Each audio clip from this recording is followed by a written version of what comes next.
আমাদের দেশটাকে ইউনূস সাহেব ধ্বংস করে দেওয়ার জন্য পায়তারা করেছেন এবং এই তারেক সাহেব তিনি কোনোভাবে এগুলা নিয়ে ভাবছেন না। তিনি খাল কাটতে যান, তিনি মেয়েকে নিয়ে সিনেমা দেখতে যান। এবারে যে বাচ্চারা পরীক্ষা দিল তা গত 6 বছরের মধ্যে সবচেয়ে কম। ইউনূস সাহেবের 18 মাসে কোনো কিছু তিনি জনগণের জন্য করেননি। সবচেয়ে দুঃখজনক আমাদের দেশের জন্য সেটা হচ্ছে বাণিজ্য চুক্তি, যেটা ইউনূস সাহেব খুব তড়িঘড়ি নির্বাচনের আগে আগে করে গিয়েছেন, অর্থাৎ এগ্রিমেন্ট অন রিসিপ্রোকাল ট্রেড। মার্কিন যে বাণিজ্য চুক্তিটা, মার্কিন এই বাণিজ্য চুক্তিটা এবং বন্ধ চুক্তি ইউনূস সাহেব যখন করেছেন তখন থেকে নতুন ধারা বাংলাদেশ এর প্রতিবাদে কথা বলছে। কারণ ইউনূস সাহেবের 18 মাসে কোনো কিছু তিনি জনগণের জন্য করেননি। প্রত্যেকটা কাজ তিনি তার নিজের জন্য করেছেন।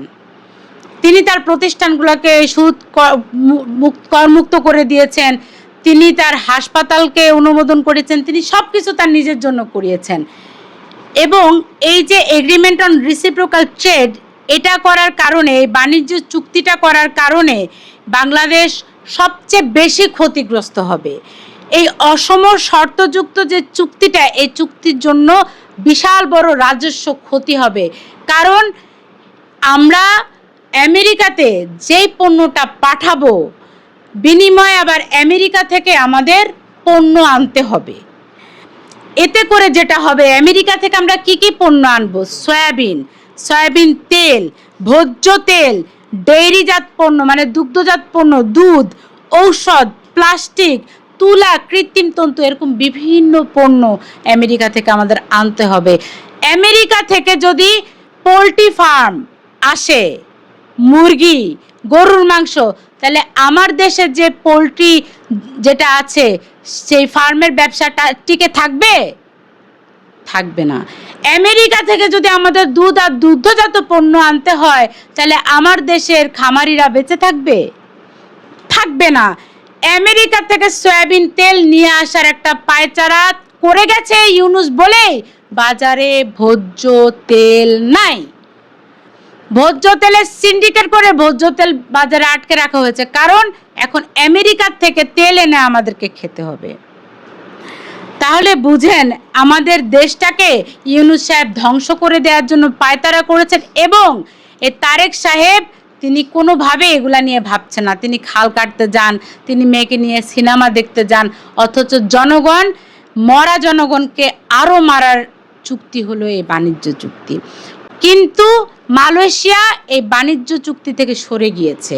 কেউ ভাবে না আমাদের কথা। শিক্ষা ধ্বংস হয়ে যাচ্ছে।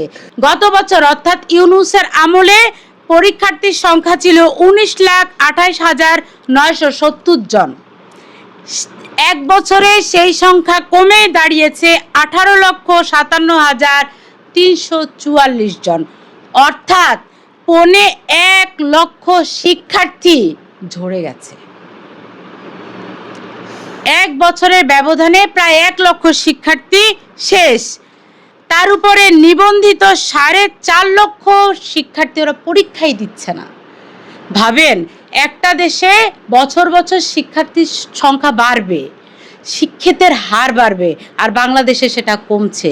এবারে যে বাচ্চারা পরীক্ষা দিল তা গত 6 বছরের মধ্যে সবচেয়ে কম। সবচেয়ে বেশি শেষ হয়ে গেছে, ঝরে গেছে মেয়ে শিক্ষার্থীরা। কারণ বাল্যবিবাহ।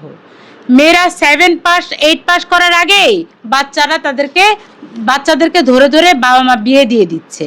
একে তো গ্রামে গঞ্জে লেখাপড়ার অবস্থা নাই, পারিবারিক অসচ্ছলতা, তার উপরে দেখেন যদি এরকম ঘটনা ঘটে, মনে নাই ইমাম সাহেবের সাজানো নাটকটা, বলে যে তার মেয়েকে নাকি অপহরণ করছে, তার গলায় তার মাথার ভিতরে পিস্তল ঠেকায়, বন্দুক ঠেকায়, অথচ পরে দেখা গেল মেয়েই পালায় গেছে। অপহরণের সময় তো প্রশ্ন আসে যে এমন বোরকা যে পড়লো, মেয়ে সাদা না কালো, মেয়ে আন্দা না ল্যাংরা, ওই বোরকার তলায় ছেলে কেমনে বুঝলো? অপহরণ করবে তো দূরের কথা। আসলে এই যে একটা ব্যবস্থা, তখন তো সব বাবা মা ভাববে আরে আমার মেয়েটা পালায় যাবার আগেই ওরে আমি বিয়ে দিয়ে দিই।